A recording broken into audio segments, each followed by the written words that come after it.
Unbelievably, people criticize the Bhagavad Gita and say that it's not part of the Vedas.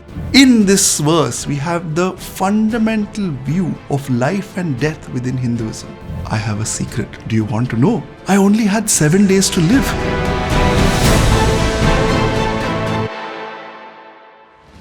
Love is the most fundamental human emotion. And for most of us, this love expresses itself most closely for the love of our family. Whether this is the family that we are born into or the family that we create as this life goes on. And the fear of losing this family is one of the most fundamental fears of us all. But the unfortunate reality of life is those that we love will someday pass on. And when Arjuna is faced with the prospect of his entire family potentially passing on, that too at his own hands in battle, it's no surprising that he has a complete breakdown. How Bhagwan gives him the shock treatment to come out of this dejected state is what we have discussed in our last video. And in today's video, we will understand what is the wisdom that Bhagwan uses to now enliven and re-enthuse Arjuna. And if this wisdom of Bhagwan interests you, then please subscribe to our channel now itself. Small step for you, but a big contribution to our efforts to bring the wisdom of the Srimad Bhagavad Gita to the widest possible audience. As the Bhagavad Gita begins, we know that Arjuna is in deep grief. He is so dejected. He cannot stand. He cannot move. He has dropped his bow and arrow and sat down in the chariot. And in this chariot, he is consumed with such grief, like a room that is tightly shut and only has darkness. In this dark room of Arjuna's grief, Bhagwan, almost as if smiling, speaks his first words to bring the lamp of knowledge. And this light is so powerful that its very presence starts to dispel Arjuna's darkness. Bhagwan says, "You have grieved for those that should not be grieved for, yet you speak words of wisdom? The wise grieve neither for the living nor the dead." When Bhagwan says, "You grieve for those who shouldn't be grieved for," he urges Arjuna to recognize two things. Firstly, those who are in this battlefield have chosen to come here. So they know that they could well pass away in this battle. So there's no reason for Arjuna to grieve and take responsibility for their death. They know what they're doing. In the same way, the people and situations that we encounter in our lives, whether they know it or not, have connected with us through some karma of the past that is now fructifying in the present. So we shouldn't take ownership of all these situations and the people that we find ourselves surrounded by. But more importantly, when Bhagwan says, "You grieve for those who shouldn't be grieved for," he makes Arjuna understand that Arjuna is in grief because he's imagining them passing away.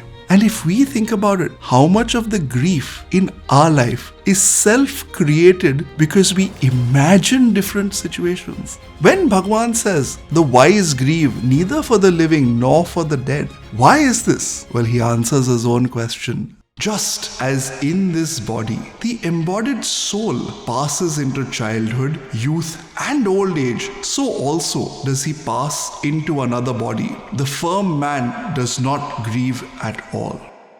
The reality is, change is constant. As adults today, there is a version of our life as children that simply is no more.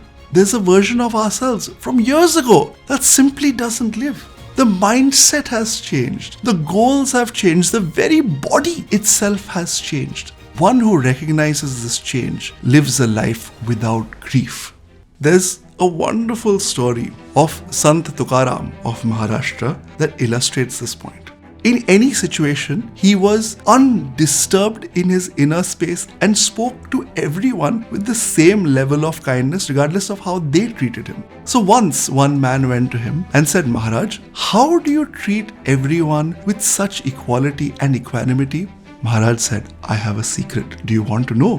When this man said, yes, I want to know, Maharaj called him close and said, the secret is you will die in 7 days. Now this devotee who was given this secret was also no weak person. So he took this message as the words of the Guru himself and went home and very calmly organized his affairs in such a way that after he passed, everything would still be in order. For the next 7 days, he lived with his family, with his associates. And on the 7th day, someone informed Tukaram Maharaj that this person is now going to pass. So Maharaj went to see this man and asked him, oh my friend, how have you lived these last 7 days? Have you gotten angry at anyone? And the devotee said, no Maharaj, I only had 7 days to live. How could I live my last 7 days in anger, in grief, in hatred? I lived those days as if they were my last and spread happiness everywhere. And Maharaj looked into his eyes and said, that is the secret of my cheerfulness. I know that the end might come at any time, so might as well live cherishing these moments that we have together. Might as well live without grief. But why should we live in this way without grief? Well, Bhagwan goes on to say, he is not born, nor does he ever die. After having been, he again ceases not to be. Unborn, eternal, changeless and ancient, he is not killed when the body is killed. Unbelievably, people criticize the Bhagavad Gita and say that it's not part of the Vedas. But this verse that we have just listened to is almost word for word repeated thousands of years before Bhagavad Gita in the Kathopanishad. How can we say that these messages are not linked? In this verse, we have the fundamental view of life and death within Hinduism. We as beings are not just this physical body. This physical body is one of 3 shariras, 3 bodies that we all have. The first one is physical, the gross body, the sthula sharir. The second one is the subtle body, sukshma sharir, our mind, intellect, emotions. And the third one is the core of our karmas, which is the reason why we are here, the karana sharir. When Bhagwan says he is not killed when the body is killed, he is referring to that true element of our identity. That is not this body, that is beyond even the subtle and causal bodies. He is referring to the indwelling Atman that can never ever be killed, that never suffers death. On listening to this, someone might ask, well, if we are the Atman and the Atman never dies, then why is it that the body has to die? To answer this question, Bhagwan says, Vasasi jirnani yatha vihaya navani grunnati naroparani tatha sharirani vihaya jirnani anyani sanyati navani dehi. Just as a man casts off his worn-out clothes and puts on new ones, so also the embodied self casts off its worn-out bodies and enters others which are new. This is a very famous verse of the Bhagavad Gita that we have heard in one way or the other. And what Bhagwan says here is that this body that we think we are is but an instrument. And just as we use instruments today that are fit for purpose for a period of time and then outlive their utility, so too this body serves as something that is fit for purpose for a period of time and then outlives its utility. Now, there's a very good chance that you're watching this video on your phone. How long will your phone perform at the same level? At some point, the screen will become yellow, the battery will start dying, the processor will become slow. And even if you maintain the phone in the best possible way, how is it that today's phone will serve the same utility 10 years from now? So in the same way, our body needs to not just be fit for purpose for our karmas that have come in this lifetime, but for future karma that needs to be expressed and therefore to remain fit for purpose. This embodied soul, the Jivatma, travels from lifetime to lifetime. And so death isn't something that is final. It is just the next chapter on this journey. And to hammer this point home, This self is said to be unmanifest, unthinkable, and unchangeable. Therefore, knowing this to be such, you should not grieve.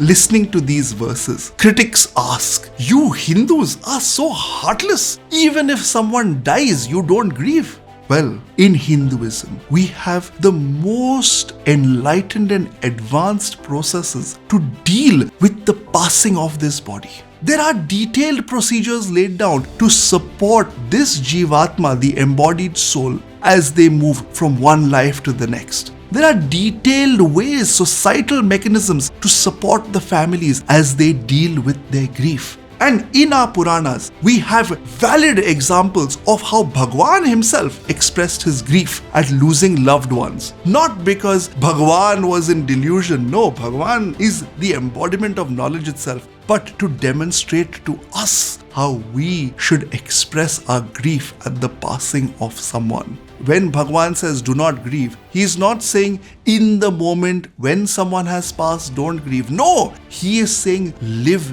in wisdom. Having expressed this grief, live in wisdom, knowing that those who pass aren't gone forever.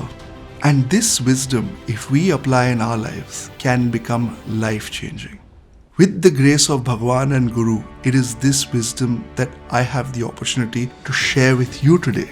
You too have the opportunity to continue this cycle of wisdom by passing it on to someone whom you may think will benefit. Share this video please with family and friends so that this life-changing message of the Bhagavad Gita can reach the maximum possible audience. And if you enjoyed today's video, make sure that you subscribe to our channel for more such wisdom. We'll keep coming back, that is my promise. But I am so grateful that you've been able to join us today in yet another video understanding the wisdom of Sanatan Vedic Dharma.